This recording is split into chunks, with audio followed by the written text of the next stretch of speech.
the living room, I find it's where we eat that's truly the heart of the home. This is where we can have fun with mixing old and new.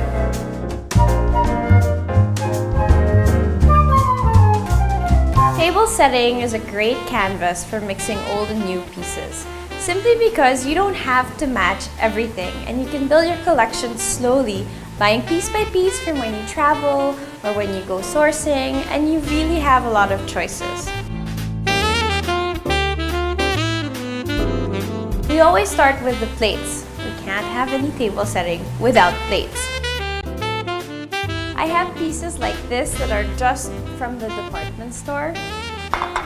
Bowls like this that I hand carried from Vietnam. Things I've taken from my mom's home, from my Lola's home. After your plates, you have glasses. Water glasses and juice glasses are great to have fun with. Traditionally, it's nice to have a white wine glass and a red wine glass. Or if you want something really pretty and for a fancy dinner, you could go with one of these, which is generic really in terms of size. Next, where are we gonna put our plates and our glassware? One of the things that I like the most, because I have a glass dining table, it's actually a placemat that's plastic and made to look like wood, so it gives nice texture. One of the most important parts of table setting is your flatware. This is probably my most formal set. It is cheapest to buy in the flea market than to buy brand new, and really good quality silverware will last for a long time. Next, we have small accessories, like you could have plate chargers just to fancy up your table.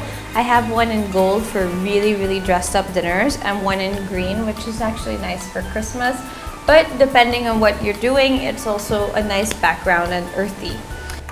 And last but not the least, I think if you're really starting a collection and you want to just have fun with small things, you can purchase knives for dips for when you have guests over and you're gonna have pika and tapas.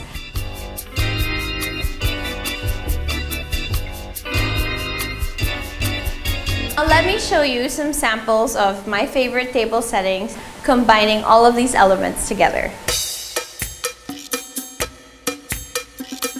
This is my favorite setting for Saturday brunch with the girls. There's no shame in putting girly elements like flowers, iCat print, and it's all about contrast of color. I like to use this setting when I serve ethnic food or for a casual dinner with friends. I think it's fun to mix prints and colors and textures, so I have these blue plates that for some reason go really well with anything. Little iCat block print, and then these are nice and casual and they're great for when you're gonna serve Indian food or Moroccan food. You know, play a little bit with the theme. So we have, if I do Indian, you have the little elephants, and then just relaxed water glasses and then wine glasses. Formal wear doesn't always have to be about fine linens and really fancy plates or anything. You want to have a mix of luxurious elements. These are my favorite plates that I got for my birthday. They're designed by Andy Vasquez Prada from W17. They're actually made in the Philippines, and it's a nice modern take on luxury. And you have just, it's all handmade, and then there's the gold and the silver, and then you have a native like a native sort of placemat with some natural elements. So it's all about texture, mixing wood and again the gold and the silver. I imagine this setting for a really nice relaxed lunch. Something Italian, something rustic, maybe a lasagna, a nice pasta alla vongole with a big salad, you know, something family style that you share with friends. And because again I have a glass table, I like this wood, faux wood element, and then these plates just really feel like homey. And last, of course, it's again, like I mentioned, it's nice to match your settings with a theme. And I see this really for an Asian dinner. You have a little bit of gold, a little kitschy, a little fun, color. You have a nice deep, what they call like a soup plate. It's a cross between it's like a wide bowl, and you can eat your noodles, stir fries. It's perfect for Asian food. And then your wine glasses, you can keep it simple. And my favorite touch is always this contrast of black and white. So I have, again, these napkin rings and different prints and animal prints. And if you can see, it's really versatile.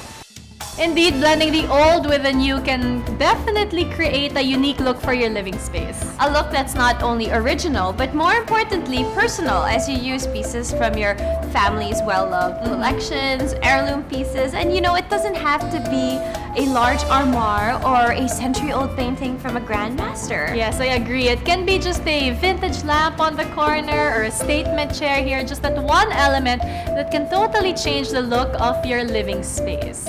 We hope you enjoyed today's episode. Join us again next week as we scour the metro for great finds and helpful tips. From living spaces to living life beyond its confines. This is your ultimate guide to modern living. Modern Living TV would like to thank New World Hotel.